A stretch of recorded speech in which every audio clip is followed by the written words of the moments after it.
Welcome to Kiss Kiss Bang Bang, the big butch manly movie podcast that remembers when Madonna was edgy. I'm Shane Holland.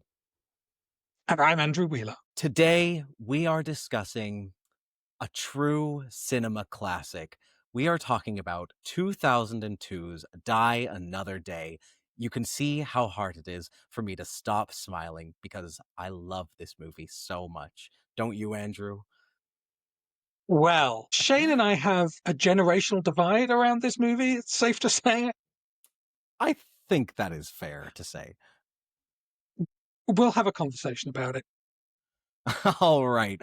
Let's talk about this Lee Tamahori movie, Die Another Day, featuring Pierce Brosnan as James Bond in his fourth and final appearance, and co-starring Halle Berry, Rosamund Pike, Toby Stephens, and Rick Yoon. This movie was heavily inspired by the novel Moonraker. Die Another Day was the 20th Bond movie and marked the 40th anniversary of the film franchise. It is so momentous. This movie is packed with references. Bond film franchise anniversaries always go smoothly, Shane. They're always so good. I mean, sometimes they forget to put out a movie at all. Name a time it hasn't worked in the past. I dare you. Mm-hmm. This movie is packed with references to previous films. Die Another Day was also intended to launch a spin-off for Halle Berry's NSA agent character, Jinx. Instead, it became the last movie before a hard franchise reboot with Daniel Craig. I wonder why. I mean, honestly, to have a movie that's supposed to launch a spin-off and instead have it kill the main franchise, that's, oh boy, that's so impressive. It's a sign that they just couldn't top themselves. So, wish they had. All right, in this film, after spending 14 months in captivity in North Korea, James Bond must clear his name of the suspicion that he betrayed his country.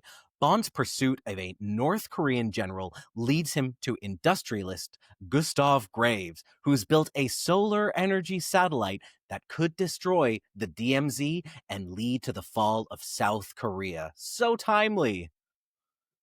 It really, honestly, this movie is ripped from the headlines. Just absolutely relevant.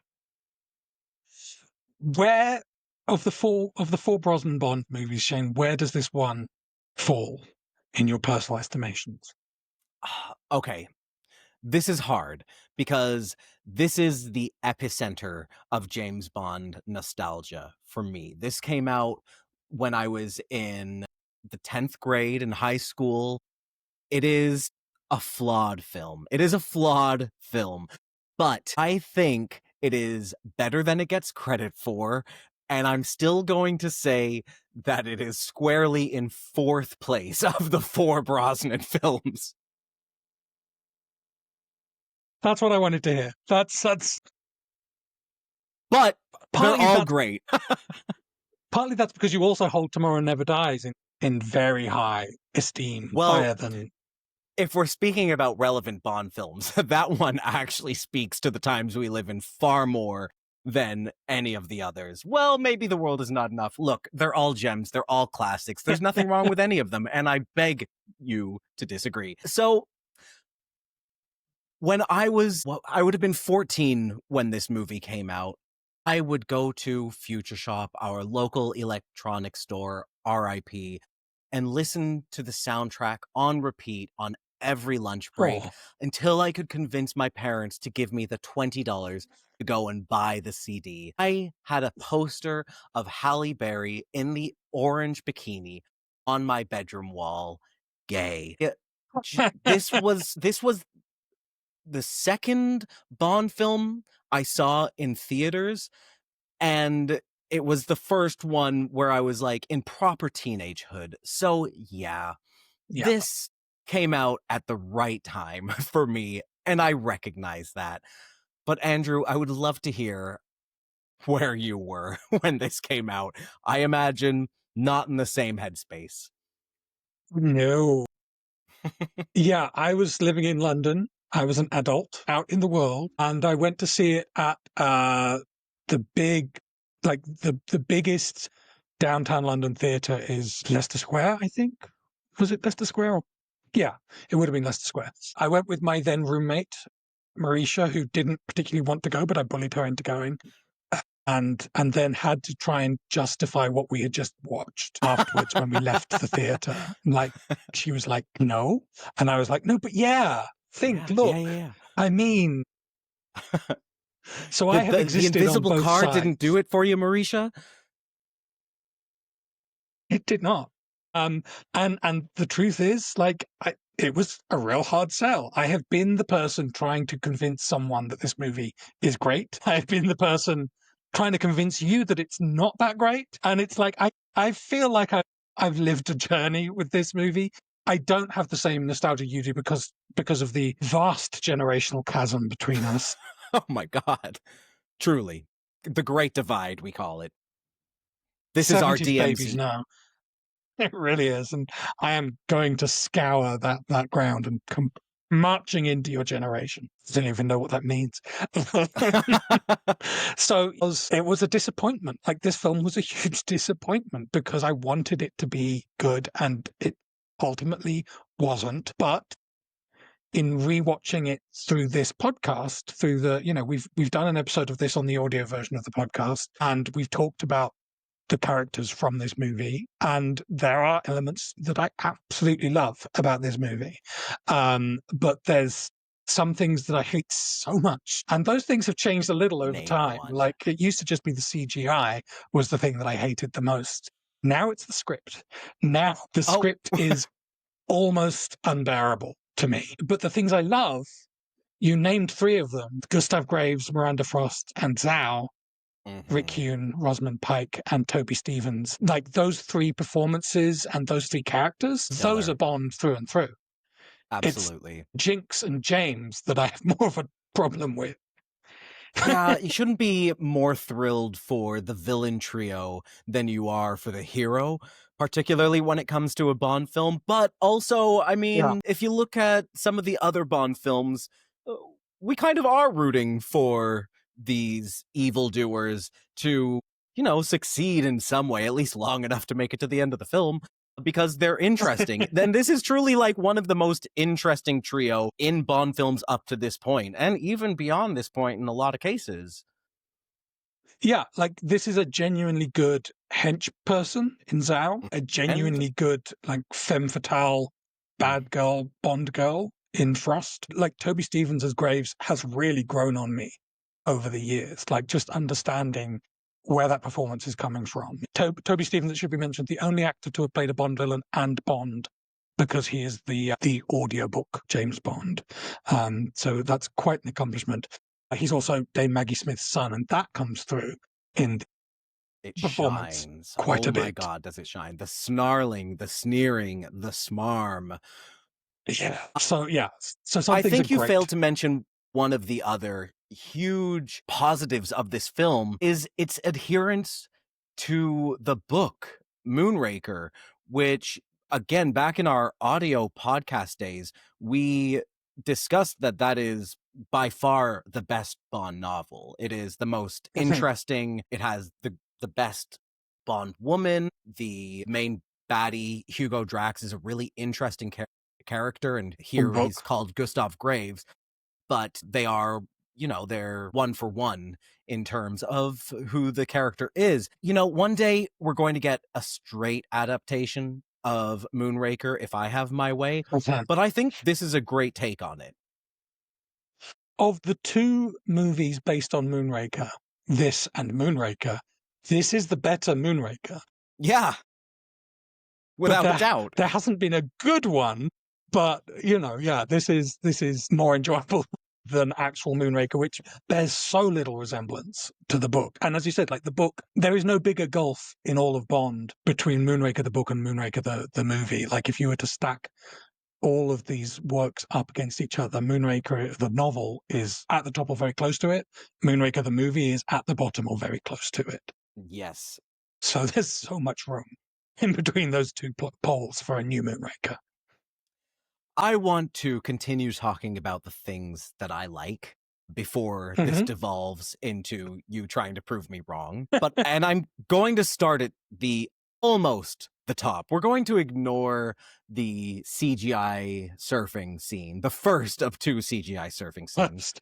Isn't it great when you have to specify which terrible CGI surfing scene you're referring to? Yeah, it really is. The second set piece is the hovercraft chase. It's exceptional. And also, I mean, it's visually stunning. We get the destruction of so much. We see cars blown up in the beginning. We get a case of diamonds exploding into a henchman's face, which comes into play later in the film. And we get a great performance from Rick Yoon. And we get a great performance from the character General Sun Moon.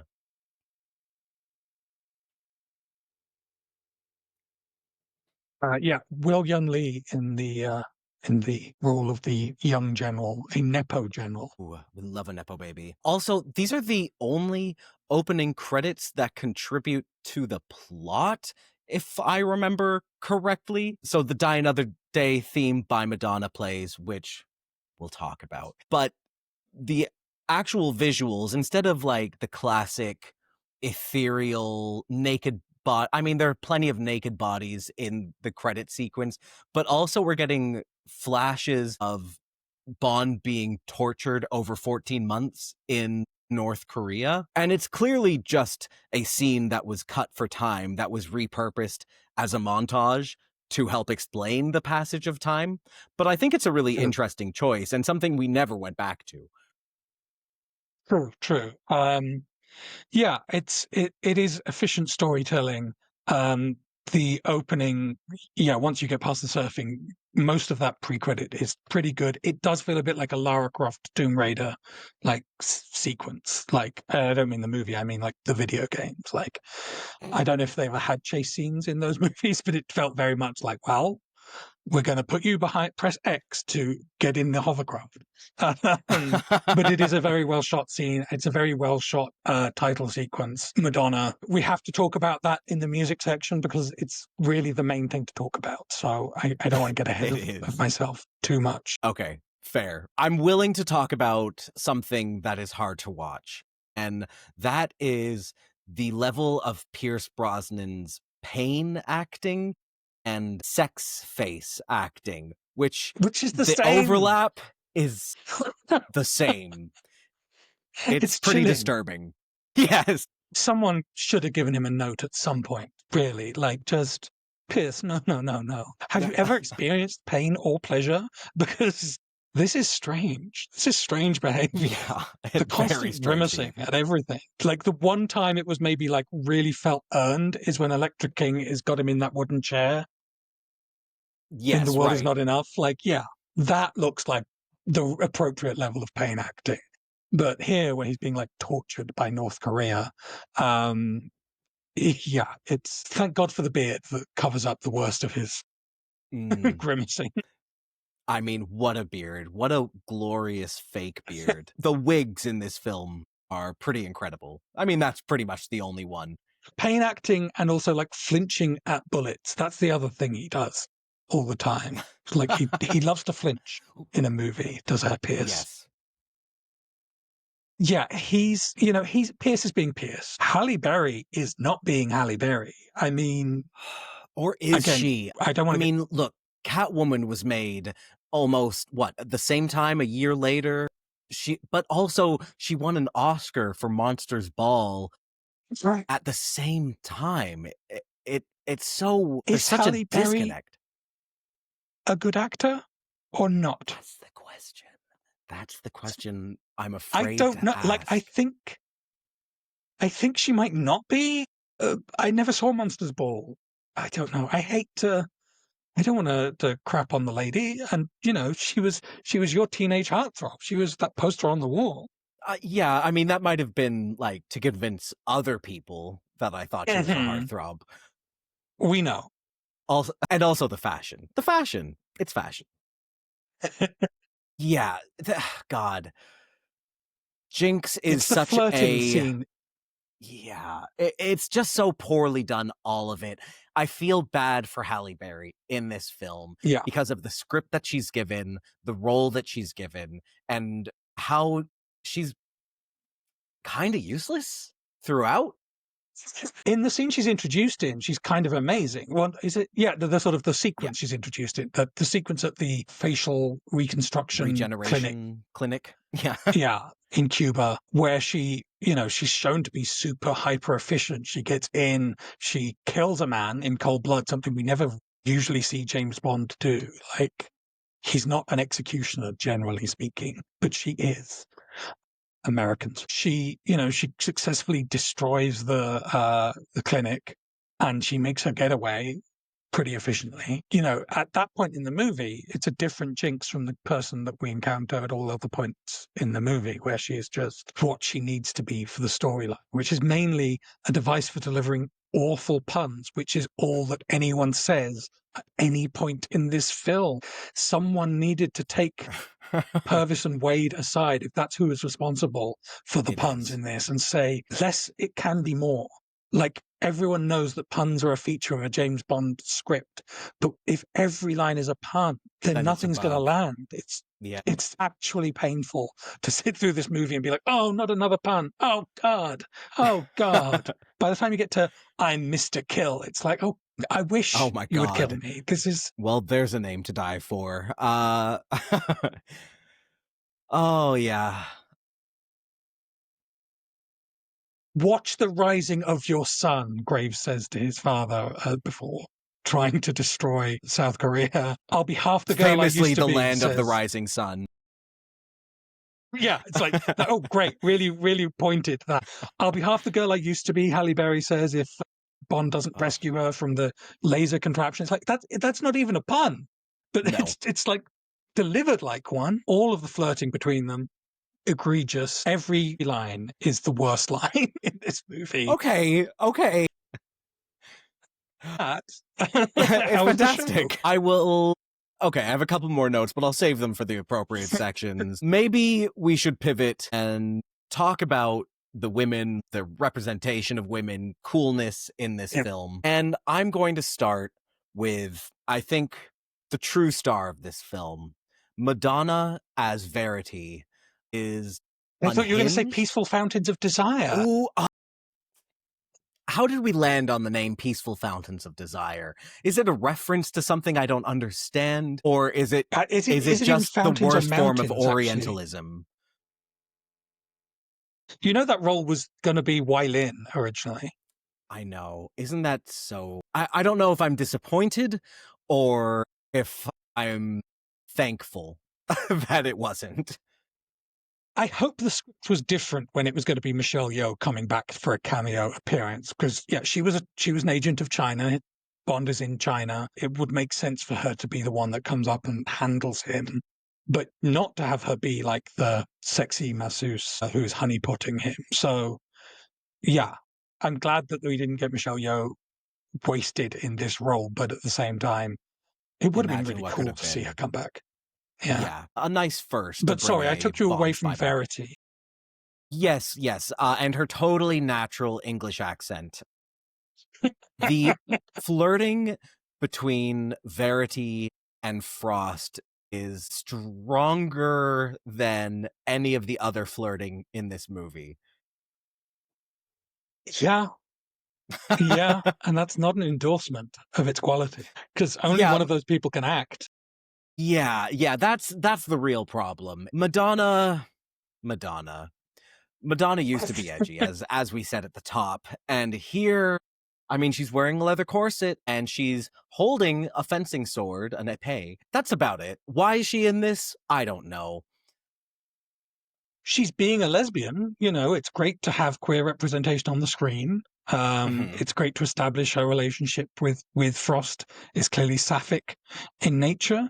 Also probably inappropriate if they're in a teacher student relationship, but it's True. Bond. We're going to start worrying about sexual politics now. Oh boy! Oh God, we're No, gonna have we to do, cancel this show. worry about. Yeah. Yeah. So it's nice that there is, the establishment of a queer villain in it. Like Frost thus becomes a queer villain, although it's not played up very much in the rest of the story. But Verity, yeah, it's like the character exists for Madonna to have something to do and doesn't have anything to do. Like, if Yeah. this was a character that came back later, well, we would hate it because it's Madonna hamming her way through it. But also, it would kind of make more sense if this character was actually a hench person or something. Ooh, that would have been so good. There are a lot of ways that this film could have been improved with a couple changes. Uh, Which is hard to say for something so close to perfect. I know, but here I am. We've talked a lot about Halle Berry. I will say, as discussed, her first scene, the Cuba scene, fantastic. Really sets up a strong character that then fails. Yeah. But when she emerges out of the ocean in that orange bikini, I mean, that was a revelation for young me, as was evidenced by the poster on my wall. And you also mentioned that, or maybe I mentioned that uh, a lot of this film is in reference to previous Bond films, and that, of course, being, Yeah. I mean, one of the most iconic scenes in cinema history, Ursula Andress walking out of the ocean. And, you know, Halle Berry looks fucking good. I still say Daniel Craig is the best of the emerging from the Oh, sea absolutely. Hands motifs. down. Yes. But yeah, I can imagine you saw Halle Berry in that swimsuit, orange swimsuit, emerging from the water, and you thought in that moment, yeah, I'm gay. I'm definitely gay. Yeah, yeah. Oh, for sure, for sure. Just I mean, Biz isn't doing it. it was so nice seeing a brown woman like me owning her body. That's true. That's true. I respect that. And at the other extreme, the whitest woman, we have to talk Miranda Frost. I have to talk about Miranda Frost.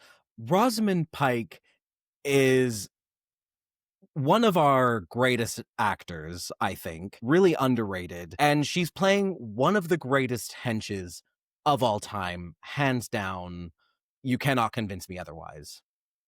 She is the MVP. Yeah, Rosamund Pike is the MVP of this film. Miranda Frost is an all-timer for sure. The looks, the Mm, wit, like she mm, delivers her witty lines well. And I would not be surprised if she was like in there with a red pen being like, this is 3 jokes too many. She honestly. is campy, and that's the biggest thing to sort of reappraise about this movie. Is like so much of this movie is sort of bad because of the era. Like it's, you know, the music I hate, the effects I hate, the writing I hate. These things are all meant to be good, but you've got Toby Stevens and Rosamund Pike in there being like, okay, we know what we're going to do here. We're going to eat scenery. We are going to be absurd. And you Mustache know, Pike was, twirling. yeah, and it's when you can see that whole section of the movie, how deliberately camp and delicious it is, that's when you sort of can take joy from that part of the movie. Pike was what, 24 or something when she appeared in this? Wow. Like so Wow. young and yet already like dominating. I mean, Miranda Frost, she's hot, she's unflappable, she can fence, she looks good in absolutely everything from her mink stole to her fencing whites to her Ice Palace Ice Queen look to her fabulous sports bra, which I am wearing in homage. Yeah, she just elevates this entire film with her presence. She gets the best line of the movie. Well, I guess her and Halle Berry kind of split it, but I can read your every move is the perfect way to end that character, I think. And she just delivers it No. with such like smacking juiciness. Yeah, we have both dressed in tribute to Miranda Frost today, so I'm wearing a little bit of jewelry in her honor. So that's a sign. We never coordinate our outfits, but sometimes we just hit on the same. We're on the same wavelength on this. Shall we move on to the boys? I have a lot to say. I can't imagine why. Where are we going to start? Where do you want to start? I mean, do I want to leave Zhao for dessert? There are some Delicious. other handsome men we can talk about, like Will Yun Lee, very handsome man, Yeah, playing the general in the opening scene, wearing oversized clothes because he's a a nepo child. child wearing daddy's clothes. You know, in any other circumstance, your eyes would be fixed on him, but he's standing next to Rick Yun, and we'll get back to that. Pierce Brosnan, handsome, hunky. I have never really felt anything for him, but I can see that he's a beautiful man. Like he is very Yeah, handsome. He has a wonderful hairy chest. He looks as good in yes. this movie as he looks in any of his movies. Mm-hmm. maybe it's the pain acting, and thinking about that during sex would just be too off-putting. But yeah, like he's handsome. But Toby Stephens, he deserves credit as a Yeah. real like piece of work in both the sexual sense and the villainy sense. He is fabulous, like lip-curlingly sumptuous, channeling his mum, wearing that fencing outfit where he's sleeveless Oh, oh, and his chest is squeezed in and his bum is hiked up. And it's and like he's Brosnan, meanwhile, is snarling. like fully covered up. But Graves is like, look at me, everyone. It's like he's like a Schumacher Batman in the way that he's like perfectly sculpted into his suit. And it's He a does very a lot of hair Fleming-esque villain. tossing in this film, which I love. A His lot of hair tight tossing, a ginger lot of lip curls. curling. Hmm. Yeah, he's very Fleming because it's the anglicized foreigner, the rat in the establishment. So he, I think, went back to the source material a bit for his performance, and he's gorgeous. He's gorgeous, and he's compelling, and he's great. Yeah, he's dashing and equally smarmy. I think the moments where you see the unhinged quality of his character Mm, are the hottest moments and the campiest moments, but also the most interesting moments in this film. It's like a nice peek behind the curtain all the way along until the end, where he just goes full tilt, batshit crazy. And yeah, yeah, Toby Stephens it's like you said, he's just really great in this film. I think he understands the film that he's in, where Brosnan doesn't. I feel like, I mean, you know, I guess a bit of backstory is Pierce Brosnan didn't think this was going to be his last film, yeah, and it was just received so poorly. And I don't know, I think it might have not been as financially successful as they had hoped because of that. And yeah. so it all came crashing down. But yeah, Pierce just takes this way too seriously. Like this is my James Bond. Very in the vein of Roger Moore towards the end. Like, just give up the reins, man. Yes. This is such a like loop back to the Roger Moore era. That's why they had to reboot it. Like Mhm. whenever Bond gets to Roger Moore, never go full Roger Moore is the classic idiom. Yeah, They had to go in another direction, and they decided they couldn't go in another direction with the same guy unless it was Judi Dench, right. which means that we would not see any more of Colin Salmon, which is a great tragedy because he's also one of the hot boys of this film. Colin Salmon, one of the men who could have been Bond.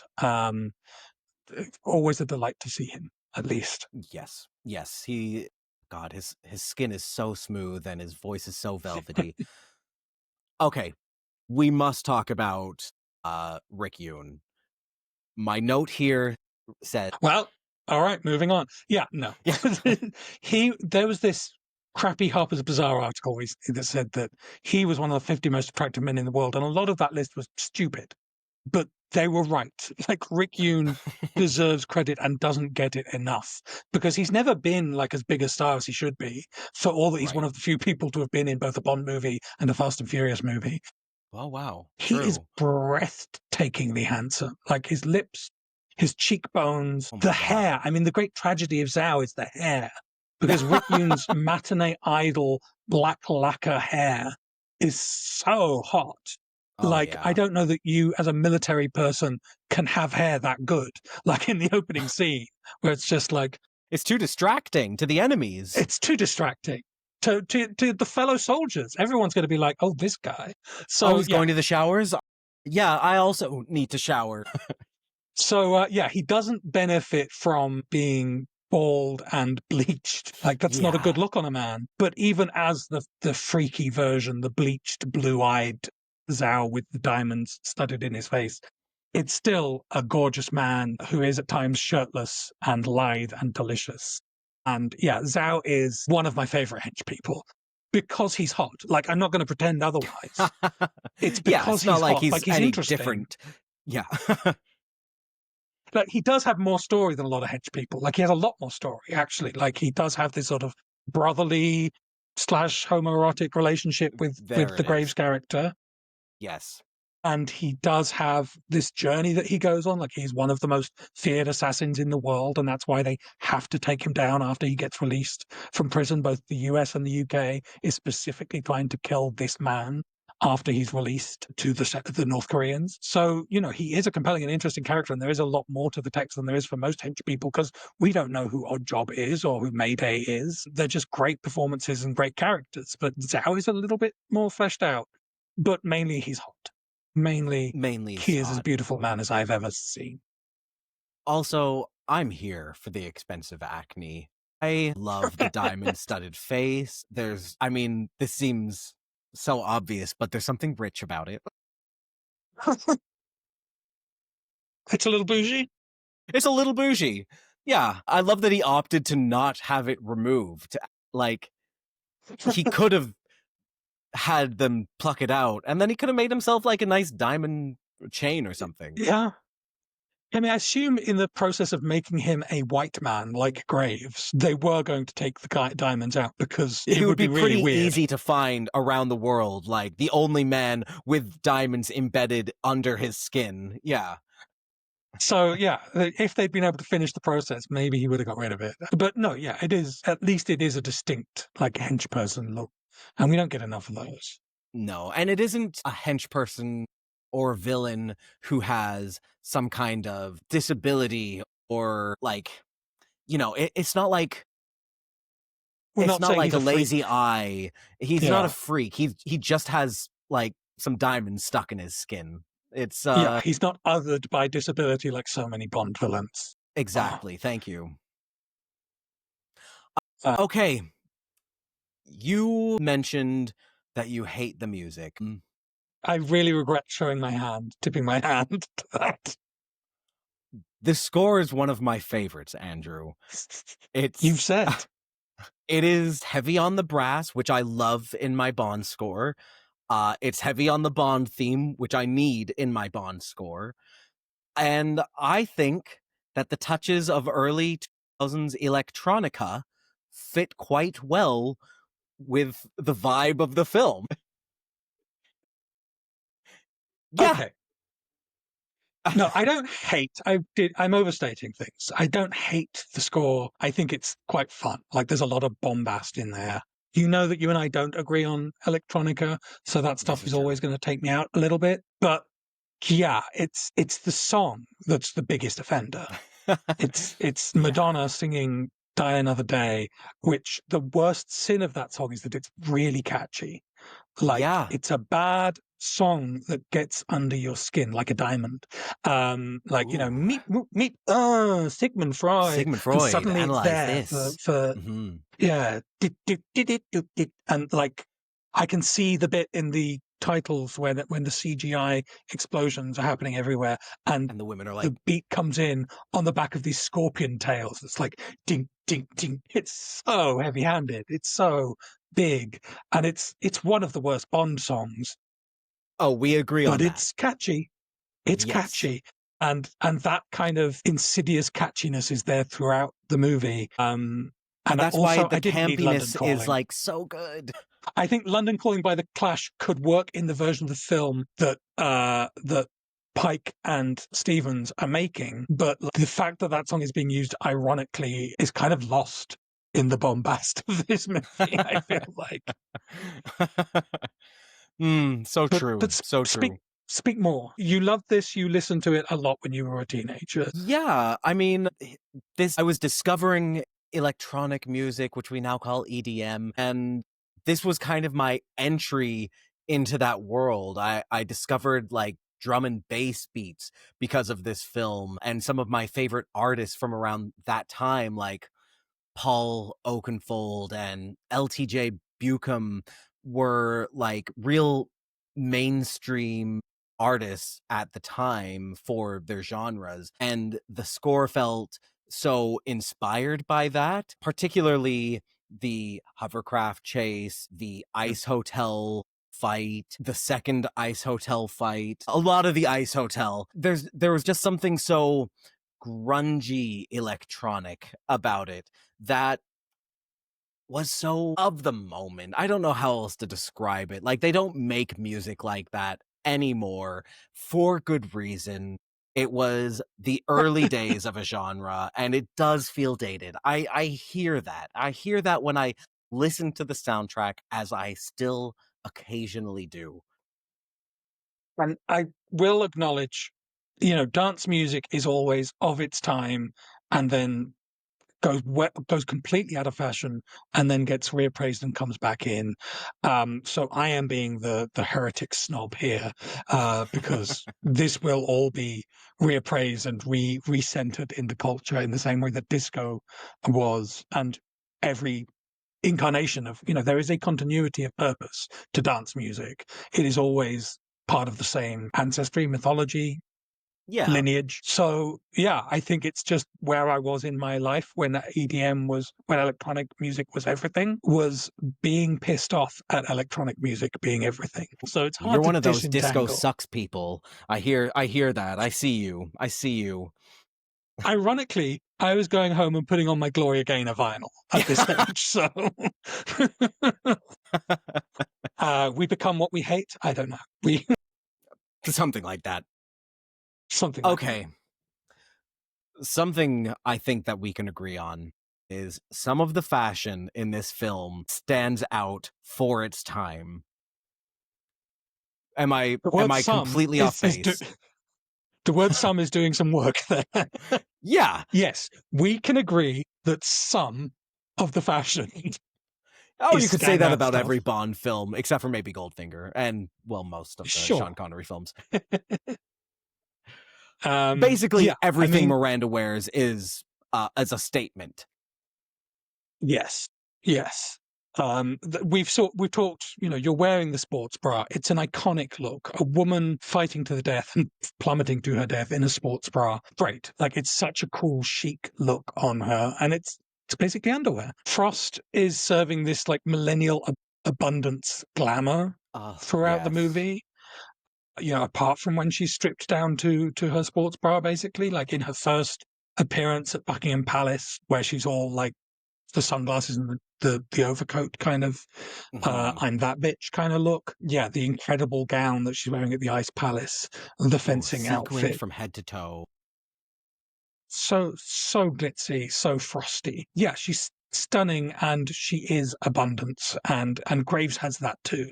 A lot of his fashion is very deliberate, very like, we don't get asshole billionaires like that anymore, Right. sadly.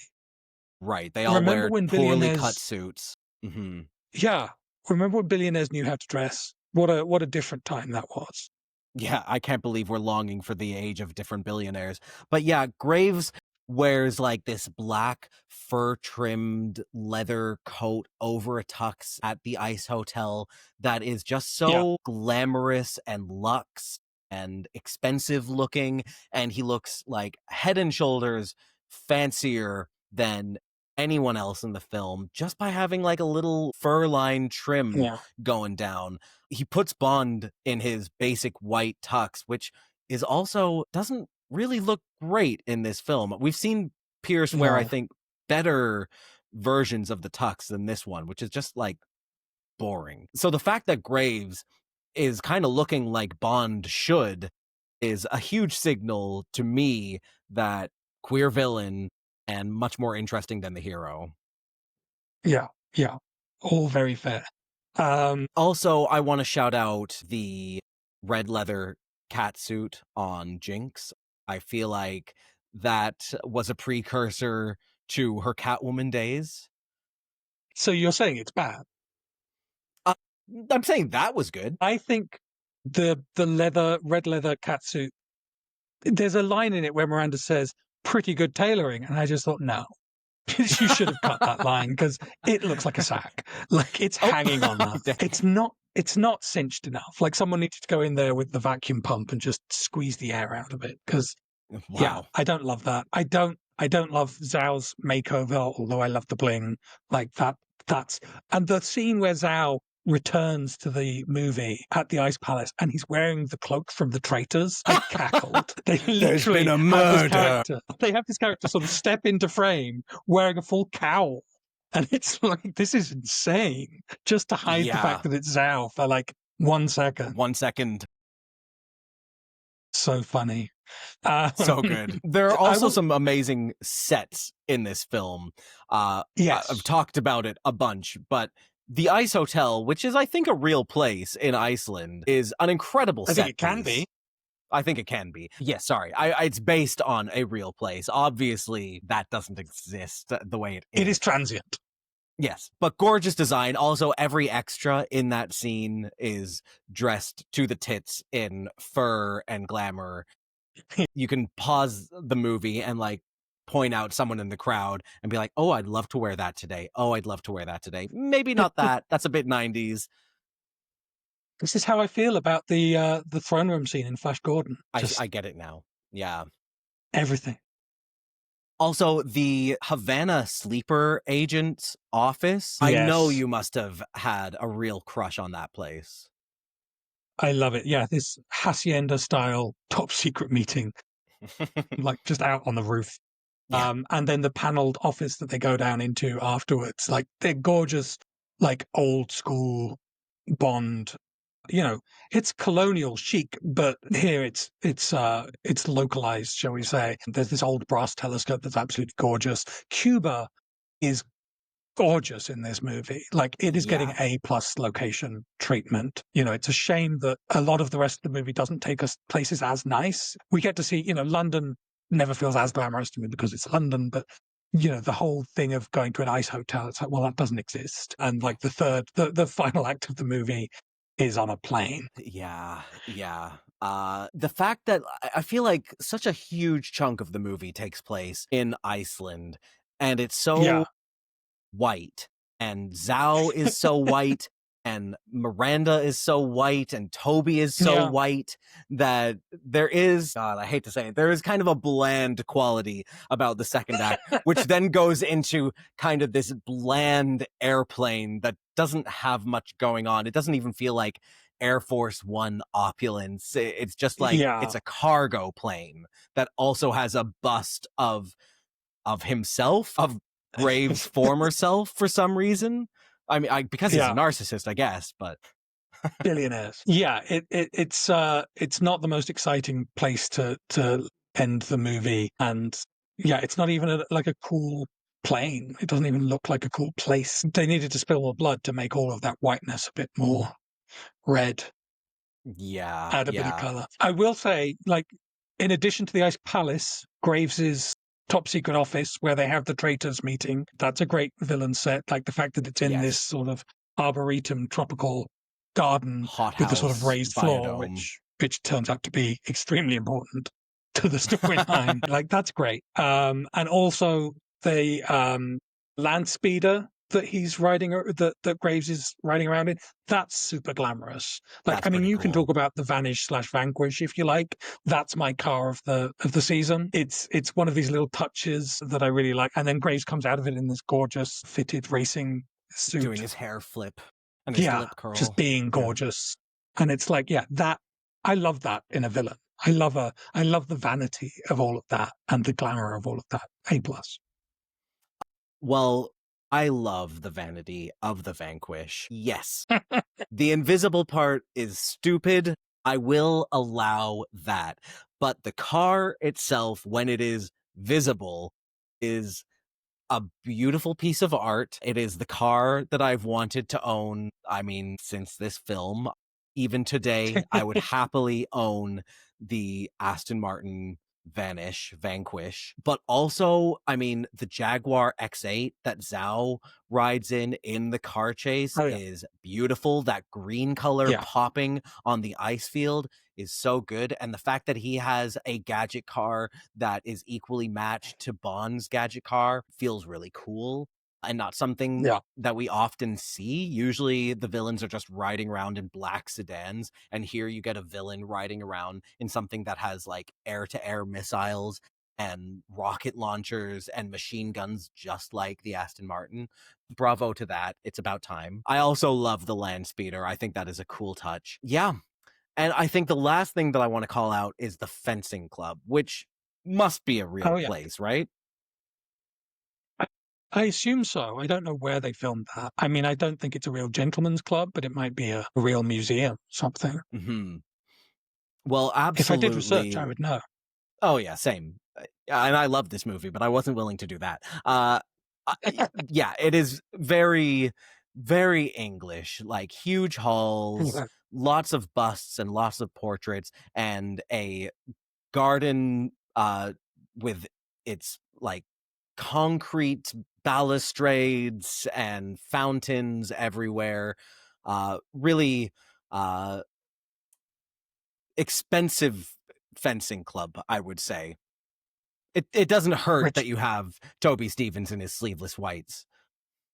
yes, those arms, marvelous arms. But yeah, that could equally just be something they built at Pinewood Fair. Yeah, so that they could tear it apart. But certainly there are places like that that exist in London. Too many, probably. probably. Let's talk about the queerness in this film. Is it canon? Is it speculative? I think I know where it lands, but I'm happy to hear your thoughts. You want me to go first? Yeah, They're lesbians, Harold, I think is the phrase. that's right. Miranda Frost is either asexual or gay, possibly like, I mean, everything's a spectrum. I think she's probably asexual, inclining more towards women. She has slept with people to advance herself, and she has done that to get in Madonna's good graces for some reason. I don't know, maybe just because it's Madonna. Well, she needed to become a fencing legend somehow. I guess that's it. And also like, you know, if there's any subtlety in that queerness, it's in Rosamund Pike's performance. I don't think it's in the script writer's intention, shall we say. I don't Right. think they understood asexuality. They would just say, oh, she's frigid, which would be the language of straight men at the time, you know? So yes, we have at least a queer hench, but we may have a queer trinity. If not full on gay, the bisexual energy from all three of the hench people is strong. The And there villains. is oh yes, the villains. You're not saying There's Mr. Kill here. no, sorry. Mr. Kill doesn't count. I think if anyone is straight coded, it's Mr. Kill. It's Uh Mr. Kill. yeah. Uh there's like this throwaway line that I think this is the first time I really caught it, but Graves basically says to his father, "You never understood me." The line is, because I made a note of it, you always found it difficult to accept me. I mean, my God. I know I've said that to my parents before. Have Yeah, you? yeah, Like that yeah. There is a very clear queer reading to Zhao and Graves. Like there is an intimacy between these two men that is delightful. There is yes. a loyalty between them, and yeah, like the reunion scene when Zhao is wearing the cape. And they are like It's this to each lovers. other, just like Yeah, eye to eye, lip to lip. It's good to see you, old friend. yeah, like if they ain't banging, they're doing whatever it is Xavier and Magneto are doing in those X-Men First Class movies. Like, you know, Exactly. Yeah. there's a lot of intention. Yeah, and you've always found it difficult to accept me. Yes, it's about the son being not as great as the father. It's also about the son becoming a white man, literally. The racial politics of that all very weird. Icky. Very strange. But like, yeah, like I feel like when the movie came out, it was like, that's what are they doing? But now looking back, it's like, oh, it's a Bond movie. Yeah, exactly. Oh, This is we just couldn't stupid. say it. Yeah. So yeah, so Graves, and you know, he's a literally a public school boy, an English public school boy. Like even when he was still in his prior identity, he was a literally like that's where he met Oxford Frost. educated. Is Yeah. yeah. So yeah, he has that running through him. And yeah, he transitions. It's transracial, and we know that's not good. We know that's not a real thing, but there is a metaphor there. I don't know if we can say that.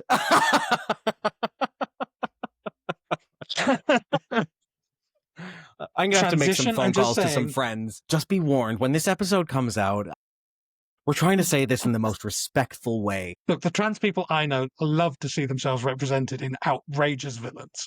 So Okay, this is fair and true. I think we both speak for the trans community when no, I'm gonna stop that. I think this is clearly more of a Rachel Dolezal than a Laverne Cox. I think we can say that. Oh my Although God. from what Laverne Cox has been up to, Well, I mean, look, we always say fuck the police, but we didn't mean that, girl. Yeah, so this honestly. movie has queer elements to it that, though speculative in scripting, I think as queer people, game recognize game, and Yeah. it is more on the page than anyone in 2002 could have said out loud. Yes. Yes. And if anyone knew it, it's Toby Stephens. Percent. Yeah. All right. I mean, do you have anything else to add before we score this wonderful piece of work? Sorry, you meant that. What did I say? The women in this movie are so horny, Shane. Yeah. Yeah. For Every like Pierce Brosnan.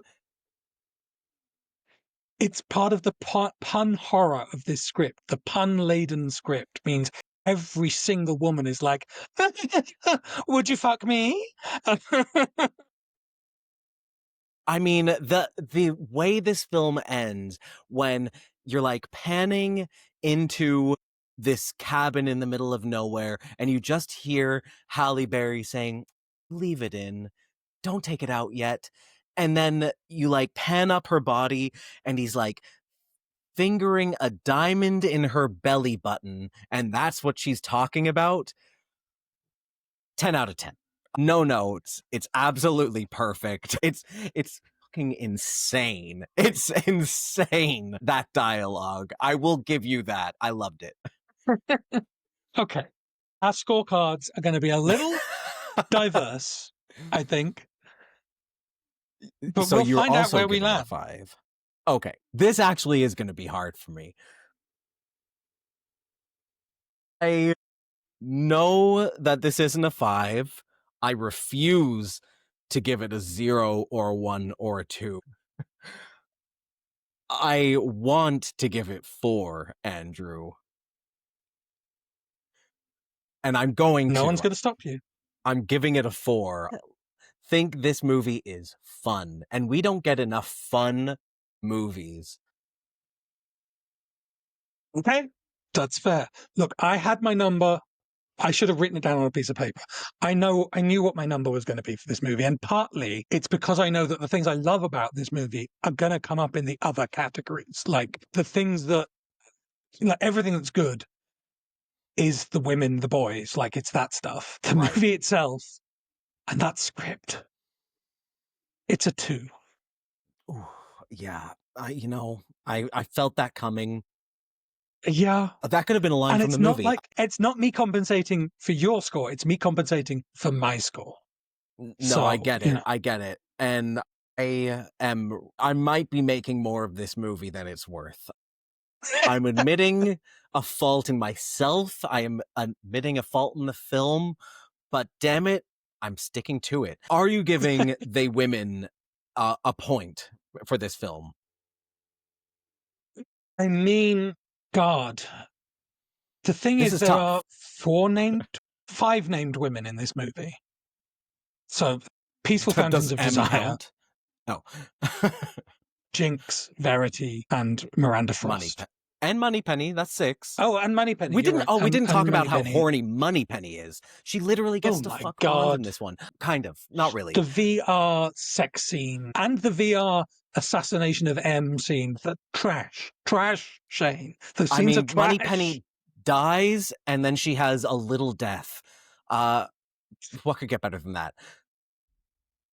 And I guess technically there's a torturer in Korea who is a woman who we see in the Right. opening Unnamed. titles. You said named women. But unnamed. And we have to assume that Peaceful Fountains of Desire is her name. It's what she's called, so it's her name.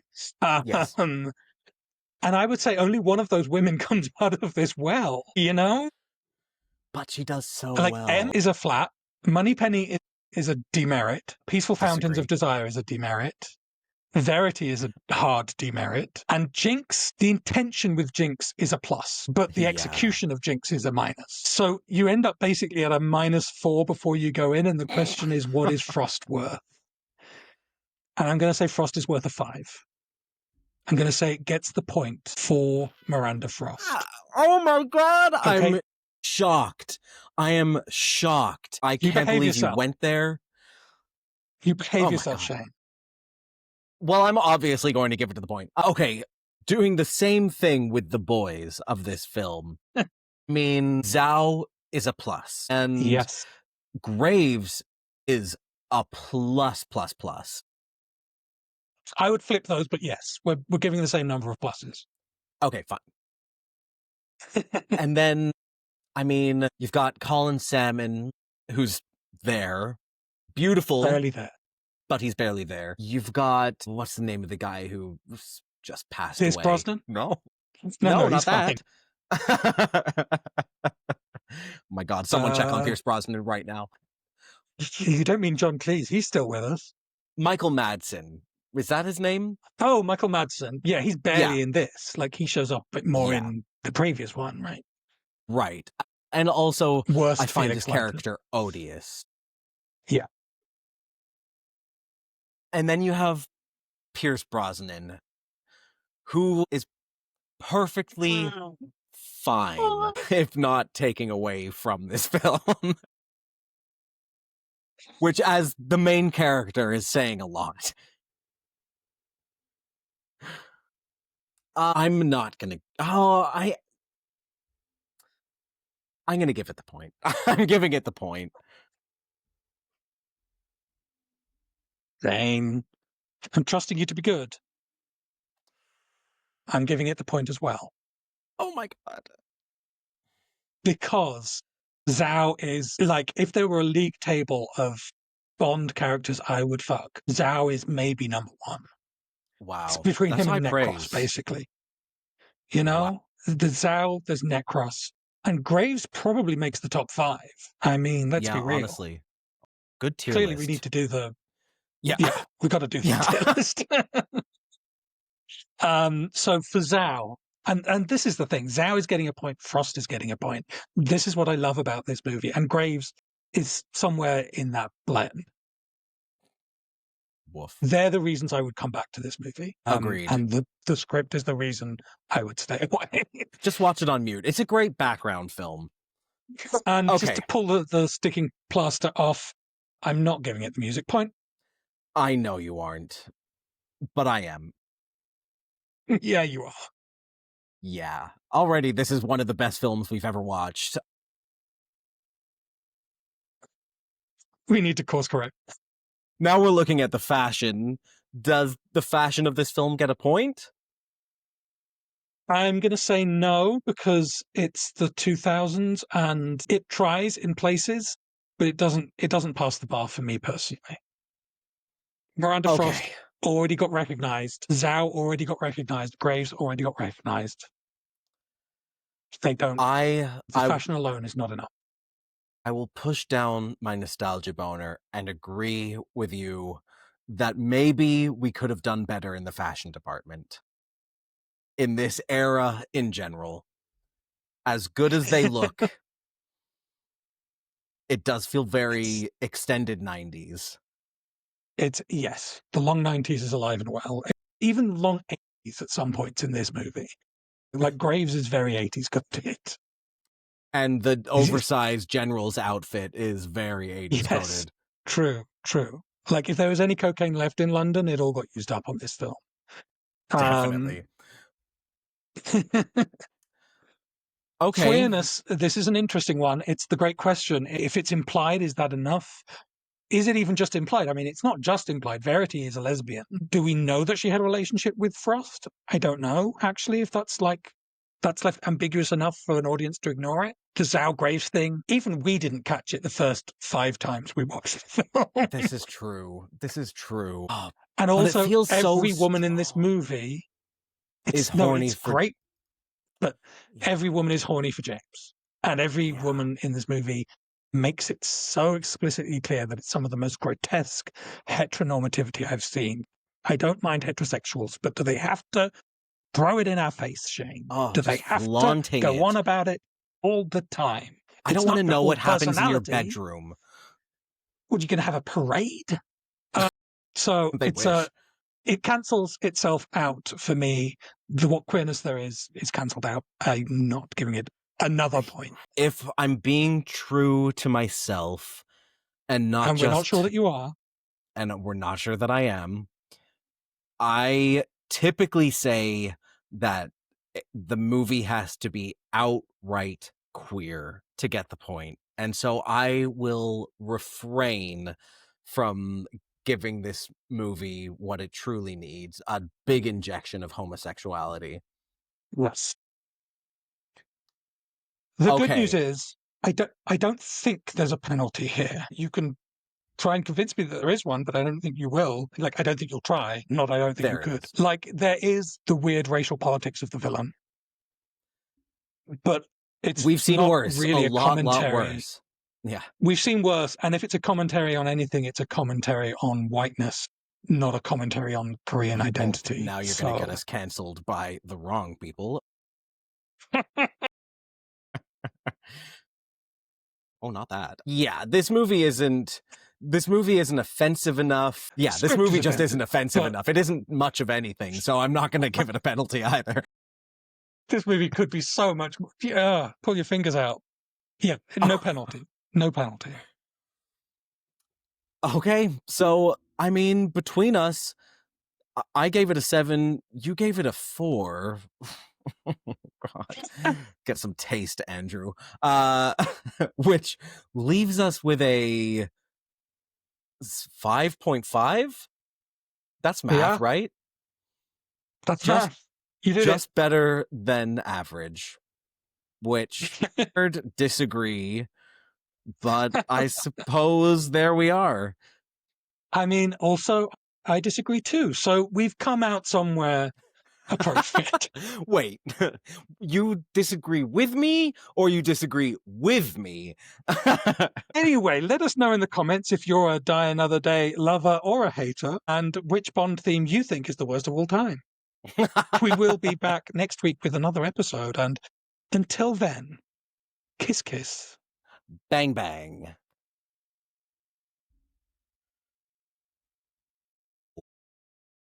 If you enjoyed this video, please click the like button and subscribe to this channel. You can follow Kiss Kiss Bang Bang on Instagram, TikTok, Blue Sky, and Letterboxd at KKBBpod, or email us at kisskissbangbangpod@gmail.com. Kiss Kiss Bang Bang is recorded in Toronto on the traditional territory of many nations, including the Mississaugas of the Credit, the Anishinaabeg, the Chippewa, the Haudenosaunee, and the Wendat peoples.